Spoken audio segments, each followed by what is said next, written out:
والصلاة والسلام على من لا نبي بعده. أما بعد فأعوذ بالله السميع العليم من الشيطان الرجيم من همزه ونفخه ونفثه. بسم الله الرحمن الرحيم.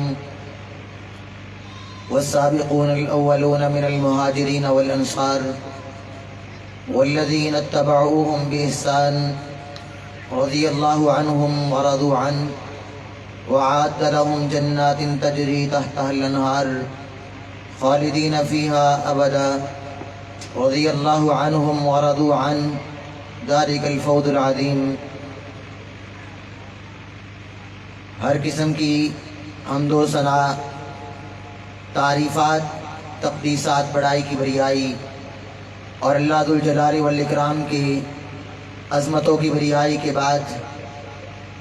درود و سلام سید الکونین رحمت للعالمین امام کائنات محمد کریم صلی اللہ علیہ وسلم کی ذات طیبہ مبارکہ پر، جن کو کائنات کے رب نے پوری دنیا کے لیے رہبر و رہنما، مقتدا و پیشوا، ہادی و معلم بنا کر مبعوث فرمایا ہے. یہی کو بالکل کم کر دی جائے. حضرات، آج معززین علاقہ، علماء کرام، سامعین و مکرمین کی موجودگی میں آج سیرت النبی کانفرنس میں صحابہ کرام رضوان اللہ علیہم اجمعین کا تذکرہ کیوں کرنا چاہتا ہوں. اس سے قبل آغاز میں آپ نے سرور کائنات علیہ السلام کے چہرے کا تذکرہ سنا، سید الکونین کی شان و عظمت کا تذکرہ سنا. میں اپنی بات کو دلائل کے ساتھ مزین کرتے ہوئے سب سے پہلے کچھ تمہیدی نظریات آپ کے سامنے عرض کرنا چاہتا ہوں. امید کرتا ہوں کہ آپ لوگ چند لمحات پوری توجہ دیں گے تاکہ آج ہمارا بات کرنا اور آپ کا سننا اللہ ذو الجلال والاکرام فہم و تدبر کا اور اپنے عقائد اور نظریات کی اصلاح کا ذریعہ بنا دے. حضرات، ہم صحابہ کرام رضوان اللہ علیہم اجمعین کا تذکرہ کیوں کرتے ہیں؟ اس کی سب سے پہلی اور بنیادی وجہ یہ ہے کہ صحابہ کرام رضوان اللہ علیہم اجمعین کو اللہ ذو الجلال والاکرام نے امتحان لے کے پیغمبر کا ساتھی بنایا ہے. کائنات کے رب نے جن کو پرکھ کے امتحان لے کے 100/100 نمبر دے دیے ہوں، دنیا میں کسی فقیہ کو، کسی مفکر کو، کسی مجتہد کو، کسی مفتی کو، کسی سکالر کو اور کسی تحقیق کے زاویے پہ آنے والے کو یہ حق نہیں ہے کہ جب احکام الحاکمین کائنات کے رب نے تمام صحابہ کو 100 نمبر دے دیے ہیں، پھر ہم حاکم بن کے صحابہ کی غلطیاں نکالنا شروع کریں. میں نے سورہ التوبہ اور قرآن مجید کا یہ سورہ توبہ کا مقام 100 نمبر آیت ہے. قرآن مجید کی سورہ توبہ ہے، یاد کر لیں، بڑا سوکھا نمبر ہے. سورہ توبہ کی آیت نمبر 100 ہے. کائنات کے رب نے ارشاد فرمایا والسابقون الاولون من المہاجرین والانصار، جو سبقت لینے والے، ابتداء میں مسلمان ہونے والے مہاجرین و انصار تھے، والذین اتبعوہم بإحسان، اور پھر بعد میں آنے والے جو آخری صحابی تک بھی آیا ہے، رضی اللہ عنہم ورضوا عنہ، اللہ ذو الجلال والاکرام سب پہ راضی بھی ہو گیا ہے. اللہ نے جنتیں بھی ان کے نام کر دی ہیں. اللہ ذو الجلال والاکرام نے سورہ توبہ کی 100 نمبر آیت میں صحابہ کو اپنی رضا بھی عطا کر دی. اللہ ذو الجلال والاکرام نے جنت کے وعدے بھی دے دیے. جب رضا بھی مل گئی، جنت بھی مل گئی، کائنات کے رب نے تمام صحابہ کے بارے میں جب یہ وعدہ کیا ہے، اس وعدے میں سیدنا ابو بکر صدیق رضی اللہ عنہ بھی شامل ہیں، عمر فاروق بھی شامل ہیں، حیدر کرار بھی شامل ہیں، سیدنا عثمان بھی شامل ہیں، طلحہ و زبیر بھی شامل ہیں، سعد اور سعید بھی شامل ہیں، ابو عبیدہ بن جراح بھی شامل ہیں، عشرہ مبشرہ بھی شامل ہیں، اہل بدر بھی شامل ہیں، اہل احد بھی شامل ہیں، اہل حنین بھی شامل ہیں، اہل تبوک بھی شامل ہیں، ابو سفیان رضی اللہ عنہ بھی شامل ہیں، ان کے فرزند امیر معاویہ بھی شامل ہیں، آخری آنے والا صحابی بھی شامل ہے۔ اللہ سب کے بارے میں کہتے ہیں رضی اللہ عنہم ورضوا عنہ، اور کیوں نہ اللہ کہیں، اللہ فرماتے ہیں اولئک کتب فی قلوبہم الایمان، ان کے دلوں میں ایمان دنیا والوں نے نہیں لکھا، اللہ ذوالجلال والاکرام نے ایمان لکھا ہے۔ جن کے سینوں میں ایمان کائنات کے رب نے لکھا ہو، بات میری نہیں ہے، اللہ کے قرآن کی ہے، جن کے سینوں پہ اللہ نے ایمان لکھ دیا ہے، پھر دنیا والے ان کے ایمان پہ، ان کے عمل پہ بات نہیں کر سکتے۔ اس لیے صحابہ پہ حاکم بن کے کٹہرے میں کھڑا کر کے ان کے بارے میں گفتگو کرنے والا اگر سمجھتا ہے کہ میں کوئی تحقیق کا زاویہ پیش کر رہا ہوں، تو آج یہ بات اچھی طرح سمجھ لیں، وہ آدمی اللہ کے فیصلے پہ حاکم بن کے رب کے قرآن کی آیات کو جھٹلا رہا ہوتا ہے۔ حضرات، اللہ ذوالجلال والاکرام نے قرآن مجید میں صحابہ کرام رضوان اللہ علیہم اجمعین کا چناؤ کی بات کی ہے کہ اللہ نے ان کو چنا ہے، اور حدیث طیبہ رسول مکرم علیہ السلام کے صحابی سیدنا عبداللہ ابن مسعود رضی اللہ عنہ فقیہ امت بیان کرتے ہیں، کہتے ہیں اللہ ذوالجلال والاکرام نے نگاہ ڈالی تو میں بات کرنا چاہتا ہوں کہ صحابہ اللہ کا انتخاب ہے۔ جب اللہ کا انتخاب ہے تو اللہ کے انتخاب پہ تان نہیں ہوتا۔ کہتے ہیں اللہ تعالیٰ نے بندوں کے دلوں کو دیکھا تو کائنات میں سب سے اچھا دل محمد الرسول اللہ صلی اللہ علیہ وسلم کا تھا۔ پوری کائنات میں سیدنا آدم علیہ السلام سے لے کے تمام انبیاء، تمام صلحاء، تمام اتقیاء، تمام فقہاء، پوری کائنات کے انسانوں میں سب سے اعلیٰ دل میرے اور آپ کے پیغمبر کا دل ہے۔ اللہ ذوالجلال والاکرام نے خاتم النبیین بنانے کے لیے، اپنا محبوب بنانے کے لیے، رحمت للعالمین بنانے کے لیے اس ہستی کا انتخاب کیا، اور اللہ ذوالجلال والاکرام نے دوسری نگاہ ڈالی۔ صحابی عبداللہ ابن مسعود رضی اللہ عنہ بیان کر رہے ہیں، حدیث طیبہ میں تذکرہ ہے، کائنات کے پیغمبر کا جس طرح دل اعلیٰ تھا، اللہ ذوالجلال والاکرام نے صحابہ کا انتخاب کیا، پیغمبر کا ساتھی بنا دیا۔ جب رب ذوالجلال کا انتخاب ہے، اللہ کا انتخاب غلط نہیں ہو سکتا، اللہ نے اپنے نبی کے صحابہ کا انتخاب کیا ہے۔ تیسری بات رسول اللہ صلی اللہ علیہ وسلم کی حدیث ہے، امام حاکم رحمت اللہ علیہ مستدرک حاکم میں حدیث لائے ہیں، حدیث نمبر 2654 ہے۔ امام حاکم حدیث کو بیان کرتے ہیں، اللہ کے پیارے پیغمبر صلی اللہ علیہ وسلم نے فرمایا ان اللہ اصطفانی، میرا انتخاب کائنات کے رب نے کیا۔ اللہ نے انتخاب کر لیا، پھر اللہ نے کس کا انتخاب کیا؟ فرمایا پھر اللہ تعالیٰ نے میرے لیے صحابہ کا انتخاب کیا، اور اللہ نے صحابہ کی 3 کیٹیگریاں بنائیں، وَجَعَلَهُمْ أَنصَارًا وَوُزَرَاءً وَأَصْحَارًا۔ اللہ نے کچھ صحابہ کو میرا وزیر بنا دیا، کچھ صحابہ کو میرا انصار بنا دیا، کچھ صحابہ کو میرا اصحار رشتہ دار بنا دیا۔ اب صحابہ وزراء اللہ کے پیغمبر کے بعد خلافت پہ قائم ہوئے، صحابہ انصار اللہ کے نبی کے ساتھ مل کے میدان کارزار میں، میدان دعوت میں لگے۔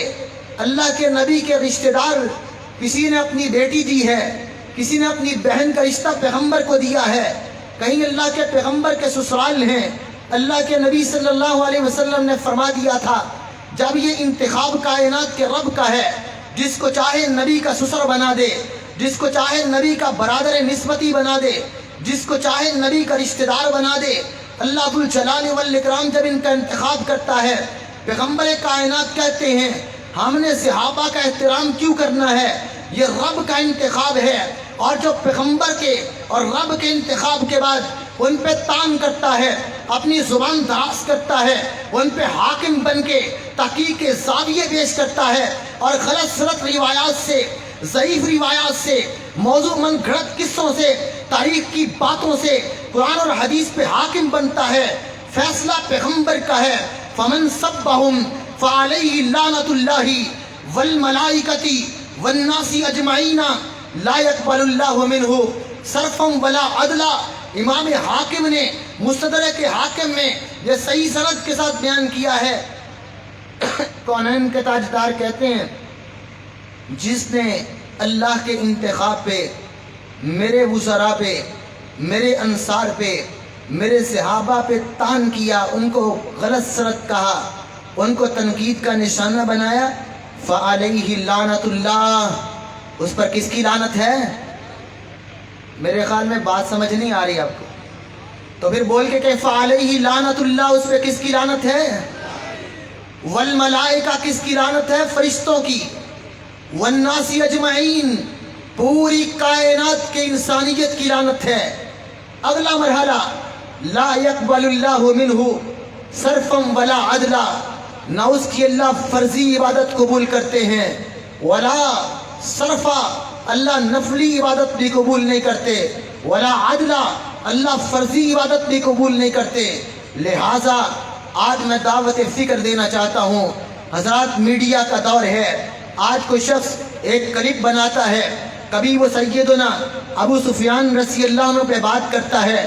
آج کوئی بات کرتا ہے امیر معاویہ رضی اللہ عنہ پہ بات کرتا ہے، کوئی بات کرتا ہے ابو موسیٰ اشعری رضی اللہ عنہ پہ بات کرتا ہے، کوئی بات کرتا ہے سعد بن ابی وقاص رضی اللہ عنہ پہ بات کرتا ہے، کوئی بات کرتا ہے اسلام کے حسین گلدستوں پہ بات کرتا ہے، کوئی بات کرتا ہے نبی کے صحابہ پہ بات کرتا ہے۔ اس کو سوچ لینا چاہیے، اور میرا اور آپ کا عقیدہ ہونا چاہیے، ہم رب کے قرآن کے ماننے والے ہیں، ہم پیغمبر مصطفیٰ کی حدیث کے وفادار ہیں، اور ہم نے پیغمبر کے صحابہ سے وفاداری کی ہے، تو اس لیے کہ وہ نبی کے صحابہ ہیں، کیونکہ پیغمبر نے کہا تھا فمن احبہم فبحبی احبہم ومن ابغضہم فببغضی ابغضہم، جو صحابہ سے پیار کرتا ہے درمیان میں رشتہ نبی کا ہے، کیونکہ یہ نبی کے صحابہ ہیں۔ ہم نے صحابہ کی عظمت کو سمجھا ہے تو صرف رسول اللہ کی وجہ سے سمجھا ہے، اگر وہ پیغمبر کے صحابہ نہ ہوتے، آج میں اس کرسی میں بیٹھ کے ان کا دفاع نہ کرتا، کوئی میرے باپ کو گالی دے گا میں شاید دفاع نہ کر پاؤں، کوئی میری ماں کو برا کہے شاید میں دفاع نہ کر پاؤں، کوئی میری اولاد کو برا کہے شاید دفاع نہ کر پاؤں، کوئی میرے امیر کو برا کہے میں دفاع نہ کر پاؤں، کوئی میرے منتخب لیڈر کو برا بلا کہے شاید اس کا دفاع نہ کر پاؤں، کوئی آدمی محدث پہ طعن کرے شاید دفاع نہ کر پاؤں، کوئی تابعی پہ طعن کر دے شاید دفاع نہ کر پاؤں، لیکن صحابہ کا دفاع کیوں کرتے ہیں؟ جب میں قرآن کو اٹھاتا ہوں، کائنات کے رب نے سیقول السفہاء کی آیت نازل کر کے نبی کے صحابہ کا دفاع کیا ہے۔ جب میں پیغمبر کی مجالس دیکھتا ہوں، پیغمبر کائنات نے صحابہ کا دفاع کرتے ہوئے کہا اذا اتاکم فی اصحابی فامسکوا، صحابہ کے بارے میں زبان نہ کھولنا، ہل تارک لی اصحابی، میرے صحابہ پہ تبصرے نہ کیا کرو۔ نبی کائنات نے صحابہ کا دفاع کیا، میں صحابہ کو دیکھتا ہوں، صحابہ نے اپنے ساتھیوں کا دفاع کیا، جب میں تابعین کو دیکھتا ہوں صحابہ کا دفاع کیا۔ جس کا دفاع اللہ ذو الجلال والاکرام کرے، جس کا دفاع پیغمبر زمان کرے، اس کا دفاع ہم بھی کریں۔ یہ پیغمبر کی سیرت طیبہ ہے کہ نبی کائنات نے صحابہ کا دفاع کیا اور فرما دیا جو صحابہ پہ طعن کرتا ہے نہ رب اس کی نفلی عبادت قبول کرتا ہے نہ فرضی عبادت قبول کرتا ہے۔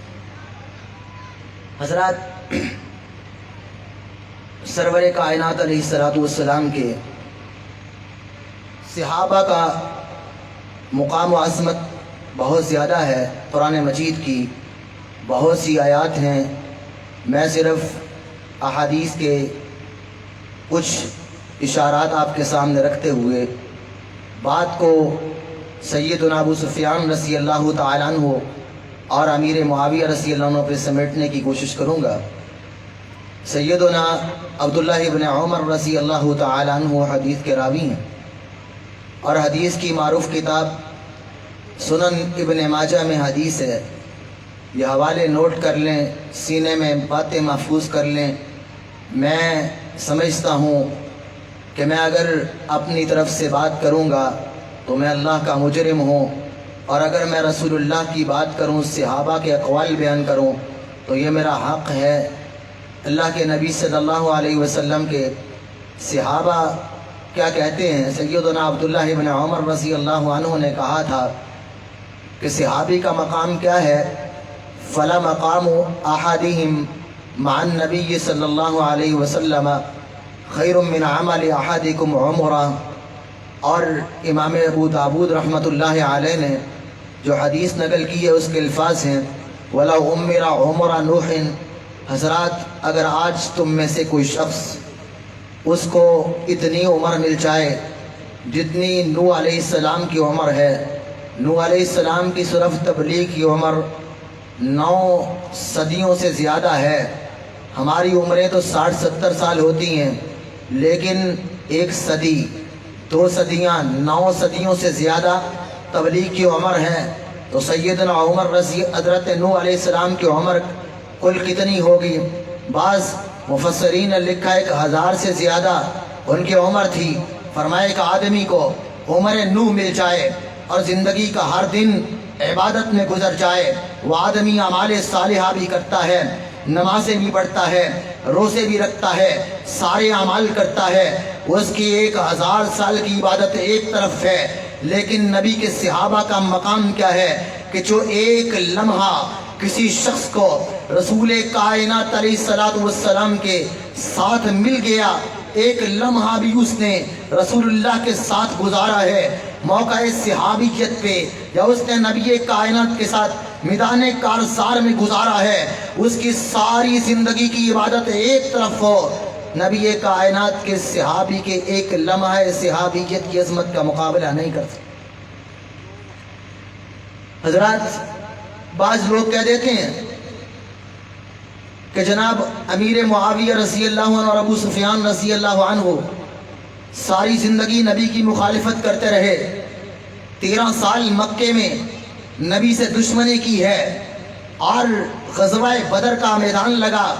تو ابو سفیان اور امیر معاویہ رضی اللہ عنہ مخالف کھڑے تھے، احد کا میدان سجا،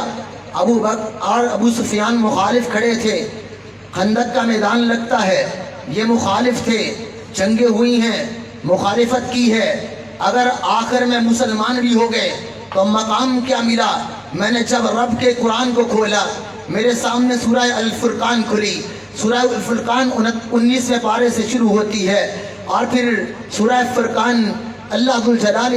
سورہ فرقان 18ویں پارے کے آخر سے شروع ہو رہی ہے، 19واں پارہ آ جاتا ہے، سورہ فرقان کا آخری رکوع ہے، اللہ ذو الجلال والاکرام کہتے ہیں جس نے بڑے بڑے گناہ بھی کیے ہوں، کفر بھی اس نے کر لیا ہے، قتل بھی اس نے کر دیے ہیں، زنا بھی اس نے کیے ہیں، ساری زندگی کے پاپ موجود ہیں، لیکن اللہ ذو الجلال والاکرام جس کو آخری لمحے بھی، ایک لمحے کے لیے بھی ایمان کی دولت دے کے استقامت دے دیتا ہے۔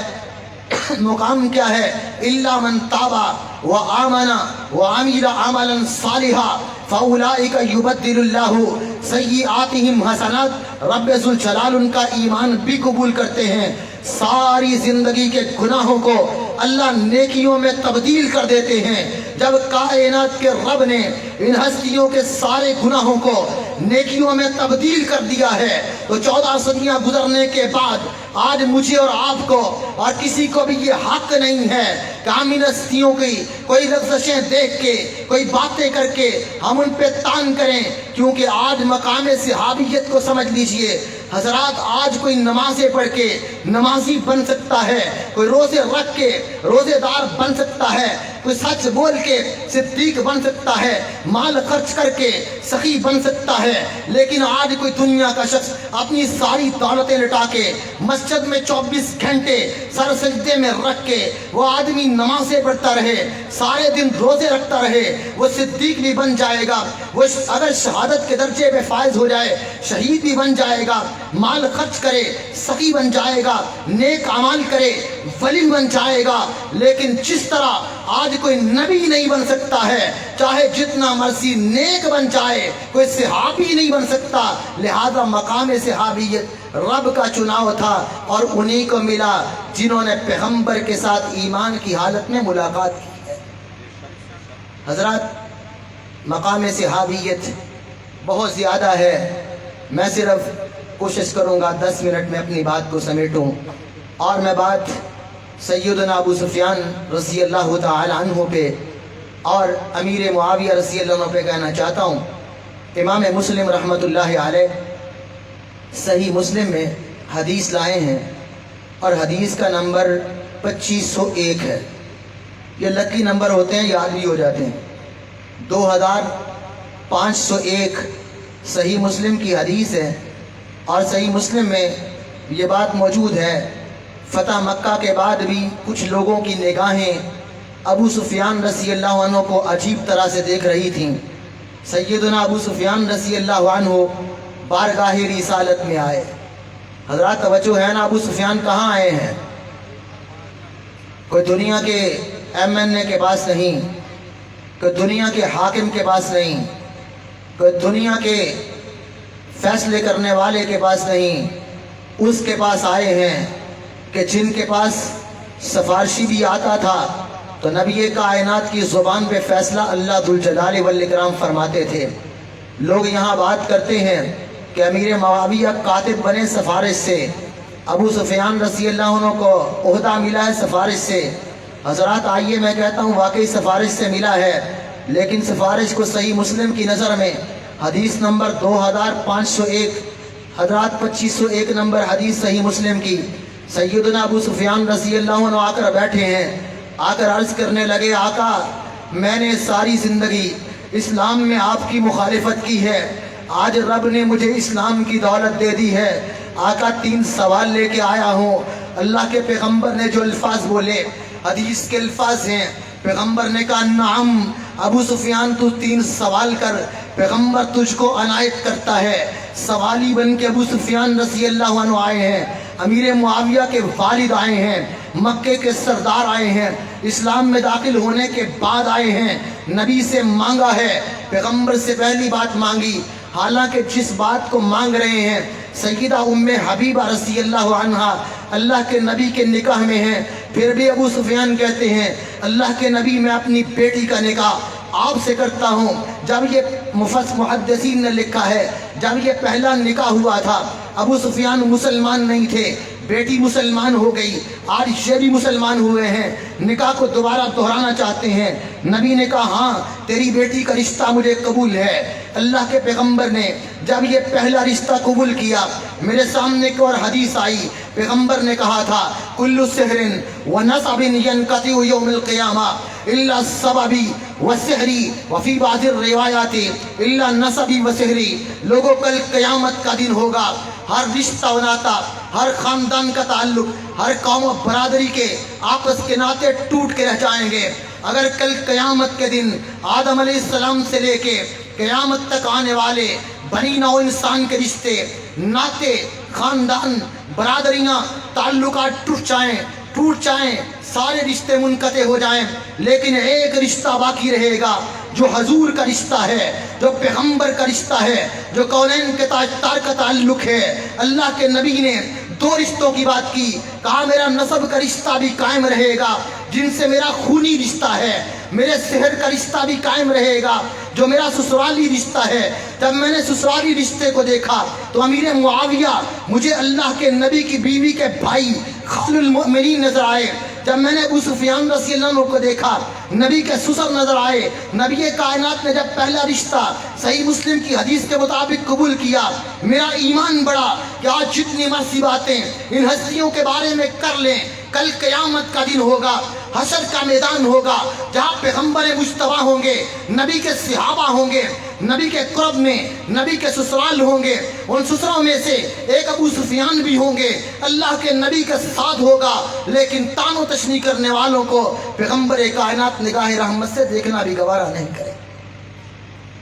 گا۔ اللہ کے نبی دوسری بات یہ ہے کہ میرے بیٹے کو کاتب وحی بنا لیں۔ پیغمبر کائنات نے کہا نعم، ہاں امیر معاویہ کاتب وحی ہیں، صحیح مسلم کی حدیث ہے، صحیح بخاری میں بھی تذکرہ ہے ان کے کاتب وحی ہونے کا۔ تیسری بات کہ اللہ کے نبی زندگی بھر اسلام کی مخالفت کی ہے۔ اب سوال یہ ہے اللہ کے پیغمبر مجھے آپ امیر بنائیں جہاد کا، مجھے جہاد پہ روانہ کریں، گھوڑوں کی پشت ہو، اسلام کے لیے لڑوں۔ میں نے اپنی زندگی میں بڑی جنگیں اسلام کے مخالف لڑی ہیں، اب اسلام قبول کیا ہے، جب خالص سے قبول کر لیا، اللہ کے نبی مجھے جہاد پہ روانہ کریں۔ پیغمبر نے کہا ٹھیک ہے ابو سفیان، یہ بات بھی قبول ہے۔ جس کو پیغمبر نے راہ فی سبیل اللہ کا مجاہد بنایا ہو، جس کو پیغمبر نے اپنا سسر بنایا ہو، جس کو پیغمبر نے کاتب وحی کا باپ بنایا ہو، جس کے اسلام کو رب ذوالجلال نے قبول کیا ہو، جن کے گناہوں کو رب نے معاف کر دیا ہو، جن کے بارے میں نبی نے کہا ہو کہ اپنی زبانیں تراش نہ کرنا، جن کے بارے میں پیغمبر نے کہا ہو اکرم اصحابی، میری صحابی کی عزت کرنا۔ پھر کوئی دنیا کا آدمی کہے نہیں میں تو کتابی بابی ہوں، میں کتاب پر بات کرتا ہوں، میں تحقیق کے زاویے بات کرتا ہوں، لیکن رب ذوالجلال کی عزت و جلالت کی قسم ہے، رب کے قرآن کو اٹھائیے، صحیح حدیث کو اٹھائیے، آپ کو نبی کے صحابہ کی عظمت ملے گی۔ لیکن کوئی ضعیف روایات لے کے آتا ہے، طریق کے جھوٹے قصے لے کے آتا ہے، باتیں لے کے آتا ہے، اس کی باتوں کا کوئی اعتبار نہیں ہے۔ حضرات، یہ وہ شخصیتیں ہیں، میرے برادر مجھ سے قبل امیر معاویہ رضی اللہ عنہ کے بارے میں ایک حدیث بیان کر رہے تھے، میں اسی حدیث کا پس منظر بیان کرتے ہوئے تابعین کی دو باتوں پر اپنی بات کو سمیٹتا ہوں۔ صحیح بخاری کی حدیث ہے، امام بخاری رحمۃ اللہ علیہ نے صحیح بخاری کے اندر کئی مقامات پر یہ حدیث لائے ہیں، اور اس حدیث کا ایک نمبر آپ یاد کر لیں، صحیح بخاری 2800 نمبر حدیث نکالیں، 2800 صحیح بخاری کی حدیث۔ میں وہ سو کے آسان نمبر آپ کے سامنے رکھ رہا ہوں جو آپ کو یاد بھی رہ جائیں۔ آپ صحیح بخاری میں کئی مقامات پر یہ حدیث پائیں گے، لیکن جس مقام سے میں آپ کے سامنے تذکرہ کرنا چاہتا ہوں وہ صحیح بخاری کا 2800 نمبر حدیث کا مقام ہے۔ اللہ کے پیغمبر صلی اللہ علیہ وسلم ایک دن اپنی رضائی خالہ سیدہ ام حرام بنت ملحن رضی اللہ تعالی عنہ کے گھر میں محو استراحت ہیں، نبی کی رضائی خالہ ہیں، اور رضائی خالہ بھی حقیقی خالہ کی طرح ہی رشتے میں محرم ہوتی ہے۔ اللہ کے نبی آرام فرماتے ہیں، رب ذوالجلال نبی کو خواب دکھاتے ہیں، پیغمبر اٹھے، مسکرا اٹھے، ام حرام کہتی ہیں آقا آرام تو آپ پہلے بھی کرتے تھے، آج مسکرائے کیوں ہیں؟ حضرات غور کرنا، مسکراہٹ پیغمبر کی ہے۔ اللہ کے نبی کہتے ہیں ام حرام رضی اللہ عنہا آج اس لیے مسکرایا ہوں، رب ذوالجلال نے مجھے دکھایا ہے یہ دین پھیلے گا، مکے سے نکلا ہے، مدینے سے آگے بڑھے گا، جہاد کے رستے کھلیں گے، میرے صحابہ آگے بڑھیں گے، پھر سمندر کی پشت ہوگی اور یہ جہازوں پہ، سفروں پہ، کشتیوں پہ سوار ہوں گے۔ جس طرح بڑے بڑے بادشاہ تخت نشین ہوتے ہیں اور وہ اپنے کرسیوں پر بیٹھتے ہیں، میرے صحابہ یوں سمندر کا سفر کریں گے، بحری بیڑوں پہ چلیں گے، میدان جہاد میں چلیں گے۔ فرمایا اول جیش من امتی یغدون البحر فقد اوجبوا، میری امت کے جو لوگ سب سے پہلے سمندری جہاد کریں گے انہوں نے جنت کو واجب کر لیا ہے۔ پیغمبر نے بات کہہ دی۔ سیدہ ام حرام بنت ملحان رضی اللہ عنہ کہتی ہیں اللہ کے نبی جب وحی کے ساتھ رب نے آپ کو یہ دکھائی دیا ہے، آپ میرے لیے دعا کریں اللہ ذوالجلال والاکرام مجھے بھی ان میں شامل فرما دے، اللہ مجھے بھی ان میں شامل فرمائے۔ اللہ کے نبی صلی اللہ علیہ وسلم کہتے ہیں انت منہم، زبان نبوت سے کہا ام حرام تو اس گروہ میں شامل ہے جس کو اللہ بحری جہاد کی سعادت نصیب کرے گا اور اللہ تجھے جنت نصیب کرے گا۔ رسول کائنات علیہ الصلوۃ والسلام کی وفات ہوئی، آپ کے بعد خلیفہ ابو بکر صدیق رضی اللہ عنہ بنے، ان کے بعد عمر خطاب رضی اللہ عنہ کا دور گزر گیا۔ 28 ہجری آئی اور رومی اس وقت کے جو بڑے حکومت والے تھے وہ مسلمانوں پہ حملے کرنے لگے، سمندری اور بحری بیڑے بھیجنے لگے۔ امیر معاویہ رضی اللہ عنہ نے پیغام بھیجا، عثمان غنی رضی اللہ عنہ سے اجازت طلب کی،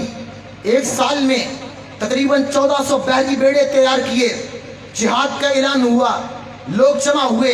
ام حرام بنت ملحان مدینے سے چلی، جب شام میں پہنچی امیر معاویہ رضی اللہ عنہ کے محل میں دستک دی، کہا امیر معاویہ ہم آئے ہیں، تعارف کروایا، کہا جہاد پہ جانا چاہتی ہوں۔ امیر معاویہ نے کہا کہ عورتیں تو جہاد پہ نہیں جایا کرتی،